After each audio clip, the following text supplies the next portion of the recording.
my fellow citizens, events in Iraq have now reached the final days of decision. For more than a decade, the United States and other nations have pursued patient and honorable efforts to disarm the Iraqi regime without war. That regime pledged to reveal and destroy all its weapons of mass destruction as a condition for ending the Persian Gulf War in 1991. Since then, the world has engaged in 12 years of diplomacy. We have passed more than a dozen resolutions in the United Nations Security Council. We have sent hundreds of weapons inspectors to oversee the disarmament of Iraq. Our good faith has not been returned. The Iraqi regime has used diplomacy as a ploy to gain time and advantage.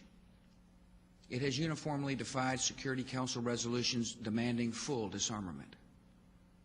Over the years, UN weapon inspectors have been threatened by Iraqi officials, electronically bugged, and systematically deceived. Peaceful efforts to disarm the Iraqi regime have failed again and again because we are not dealing with peaceful men. Intelligence gathered by this and other governments leaves no doubt that the Iraqi regime continues to possess and conceal some of the most lethal weapons ever devised. This regime has already used weapons of mass destruction against Iraq's neighbors and against Iraq's people. The regime has a history of reckless aggression in the Middle East. It has a deep hatred of America and our friends, and it has aided, trained, and harbored terrorists, including operatives of Al-Qaeda. The danger is clear. Using chemical, biological, or one-day nuclear weapons obtained with the help of Iraq, the terrorists could fulfill their stated ambitions and kill thousands or hundreds of thousands of innocent people in our country or any other. The United States and other nations did nothing to deserve or invite this threat, but we will do everything to defeat it. Instead of drifting along toward tragedy, we will set a course toward safety.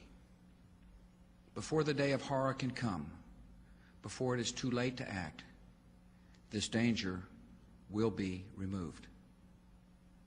The United States of America has the sovereign authority to use force in assuring its own national security. That duty falls to me as Commander-in-Chief.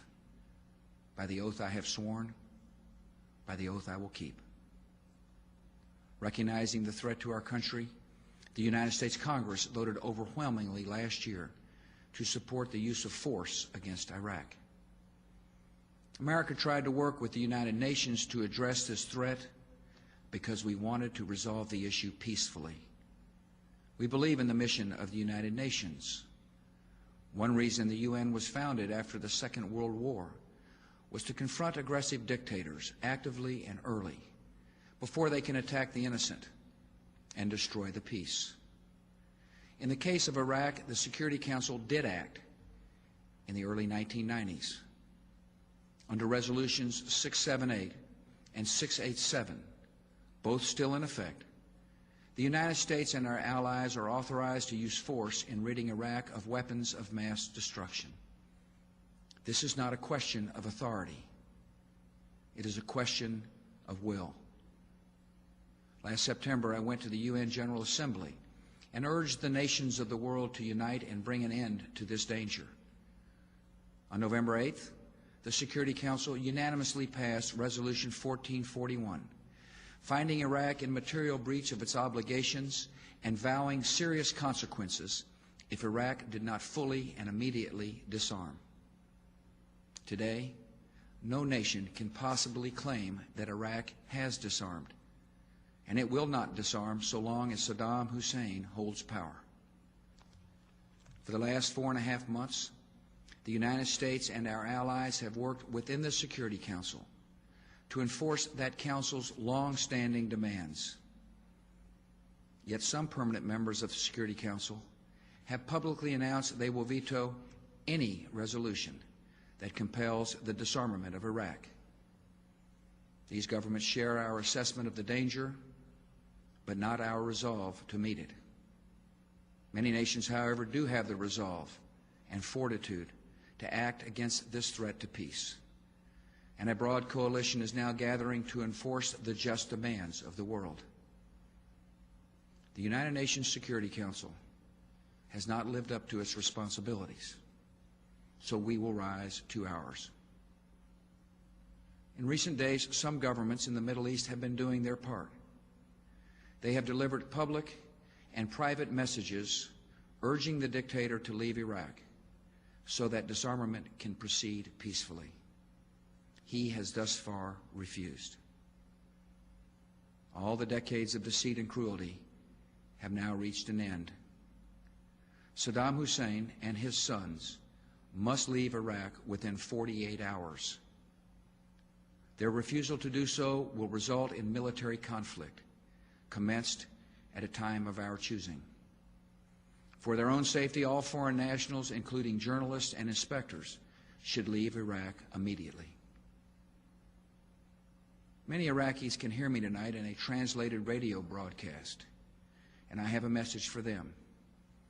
If we must begin a military campaign, it will be directed against the lawless men who rule your country, and not against you. As our coalition takes away their power, we will deliver the food and medicine you need. We will tear down the apparatus of terror, and we will help you to build a new Iraq that is prosperous and free. In a free Iraq, there will be no more wars of aggression against your neighbors, no more poison factories, no more executions of dissidents, no more torture chambers and rape rooms. The tyrant will soon be gone.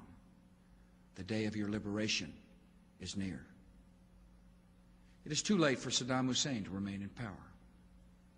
It is not too late for the Iraqi military to act with honor and protect your country by permitting the peaceful entry of coalition forces to eliminate weapons of mass destruction. Our forces will give Iraqi military units clear instructions on actions they can take to avoid being attacked and destroyed. I urge every member of the Iraqi military and intelligence services, if war comes, do not fight for a dying regime that is not worth your own life. And all Iraqi military and civilian personnel should listen carefully to this warning. In any conflict, your fate will depend on your actions. Do not destroy oil wells, a source of wealth that belongs to the Iraqi people. Do not obey any command to use weapons of mass destruction against anyone, including the Iraqi people. War crimes will be prosecuted. War criminals will be punished. And it will be no defense to say, I was just following orders. Should Saddam Hussein choose confrontation, the American people can know that every measure has been taken to avoid war, and every measure will be taken to win it. Americans understand the cost of conflict because we have paid them in the past. War has no certainty except the certainty of sacrifice. Yet the only way to reduce the harm and duration of war is to apply the full force and might of our military, and we are prepared to do so. If Saddam Hussein attempts to cling to power, he will remain a deadly foe until the end. In desperation, he and terrorist groups might try to conduct terrorist operations against the American people and our friends. These attacks are not inevitable. They are, however, possible. And this very fact underscores the reason we cannot live under the threat of blackmail. The terrorist threat to America and the world will be diminished the moment that Saddam Hussein is disarmed. Our government is on heightened watch against these dangers. Just as we are preparing to ensure victory in Iraq, we are taking further actions to protect our homeland. In recent days, American authorities have expelled from the country certain individuals with ties to Iraqi intelligence services. Among other measures, I have directed additional security at our airports and increased Coast Guard patrols of major seaports. The Department of Homeland Security is working closely with the nation's governors to increase armed security at critical facilities across America. Should enemies strike our country, they would be attempting to shift our attention with panic and weaken our morale with fear. In this, they would fail. No act of theirs can alter the course or shake the resolve of this country. We are a peaceful people, yet we're not a fragile people, and we will not be intimidated by thugs and killers. If our enemies dare to strike us, they and all who have aided them will face fearful consequences. We are now acting because the risks of inaction would be far greater. In 1 year or 5 years, the power of Iraq to inflict harm on all free nations would be multiplied many times over. With these capabilities, Saddam Hussein and his terrorist allies could choose the moment of deadly conflict when they are strongest. We choose to meet that threat now, where it arises, before it can appear suddenly in our skies and cities. The cause of peace requires all free nations to recognize new and undeniable realities. In the 20th century, some chose to appease murderous dictators whose threats were allowed to grow into genocide and global war. In this century, when evil men plot chemical, biological, and nuclear terror, a policy of appeasement could bring destruction of a kind never before seen on this earth. Terrorists and terrorist states do not reveal these threats with fair notice in formal declarations. And responding to such enemies only after they have struck first is not self-defense, it is suicide. The security of the world requires disarming Saddam Hussein now. As we enforce the just demands of the world, we will also honor the deepest commitments of our country. Unlike Saddam Hussein, we believe the Iraqi people are deserving and capable of human liberty. And when the dictator has departed, they can set an example to all the Middle East of a vital and peaceful and self-governing nation. The United States, with other countries, will work to advance liberty and peace in that region. Our goal will not be achieved overnight, but it can come over time. The power and appeal of human liberty is felt in every life and every land. And the greatest power of freedom is to overcome hatred and violence and turn the creative gifts of men and women to the pursuits of peace. That is the future we choose. Free nations have a duty to defend our people by uniting against the violent. And tonight, as we have done before, America and our allies accept that responsibility. Good night, and may God continue to bless America.